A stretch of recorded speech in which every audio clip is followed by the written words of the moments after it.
چې زېما مزدور زما ځواني خو مزدورو خوړه چې زېما مزدور زما ځواني خو مزدورو خوړه زما بې دسته زندگی و خو بچو خوړه پلار می مزدورو زه مزدور یم زما زوی هم مزدور داسې پیړۍ په پیړۍ شوی مونږ د کم یو کسو چې مې د ژوند یو ضرورت پکې ترسره نه شو د غربت بوج چرته راکوز زمونږ د سره نه شو دې غریبۍ له اوس بچي خرڅ کړم قزان خرڅ کړم خپلو بچو له کم اندام په کم انسان خرڅ کړمه لا پرونۍ ستړې د منې وي چې بیا پاسمه لا پرونۍ ستړې د منې وي چې بیا پاسمه لا مې د خوب سترګه ترخه نه وي چې بیا پاسمه سهار وختي زه بیا د ښار طرف ته لاړ ونیسم د پل مزدور یم په پل کې انتظار ونیسم چې موټر ودرېږي نو زه ورله ورمنډه کمې ورته سیب وکړم او لاس ورته به ټنډه کړمه ورته یم کاږله مې بوځېمه ورته یم کاږله مې بوځېمه زه هر یو کار کولی شم زه د خپل کار نه علاوه تاله بېګار کولی شم داسې تمامه ورځ چې تېره ستړی کور ته راشم چې بچي خوار ووینم ګویه لکه ګور ته راشم په تمام کال کې په مونږ یو ورځ د مانځلو راځي بیا تمام کال په مونږ غم د غم ځپلو راځي نساک صاحب مونږ مزدورکاره خوشحالي هم په تیږو کې تېرو مونږ مزدورکاره خو اختر هم په تیږو کې تېرو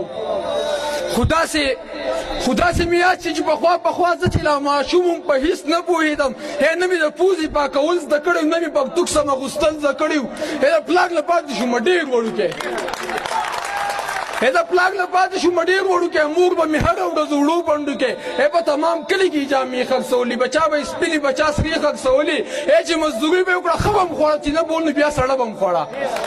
هر ماښام ستړي ماته به وه دانګې په لاس غوټه یې شاته به وه ترې د پنسۍ په لار کې سپو خوړلې یا شونډې به یې وچې یا سویلو خوړلې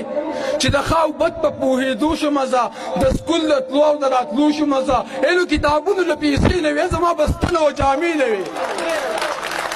ما موږ د چغې او سورې کړلې منډې به ما تر دروازې کړلې موږ به په منډه غیسا کړم او د سکول وړو ته به یې خوار کړم یو داسې وخت و چې زه پاس شوم زه داخل په بلې کلاس شوم بیا کتابونو له پیسې نه وې هم قلمونو له پیسې نه وې نو مالت ته موږ مې قرض او دار له لاړه د کلي هر خان هر خوار له لاړه چا پیسې ورنه کې ستومانه راغله لکه ګلۍ چې د اسمانه راغله کوټې ته لاړه صحیح په پټه راوړو پټ د پلو لاندې غوټه یې وړی لږ ساعت پسې کتابونه لاس کې بسته یې راوړه قلمونه لاس کې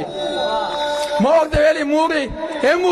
تا څه شی یې وړو دا کتابونه دي د کوم یې راوړو نو خبرې چې ویلې ما سړه غوټۍ خرڅه کړه ما ستا روزي په یوه ټۍ خرڅه کړه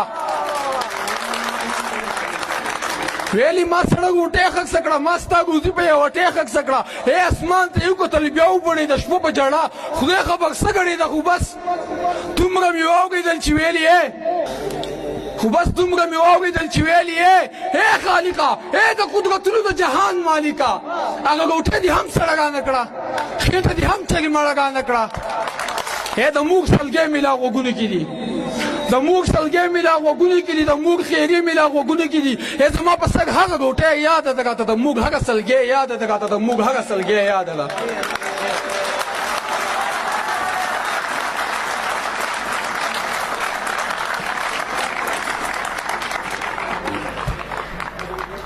ډېره لا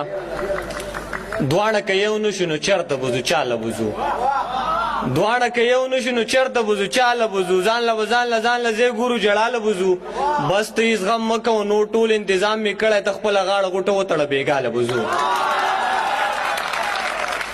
د یو بل نظم دپاره راغوا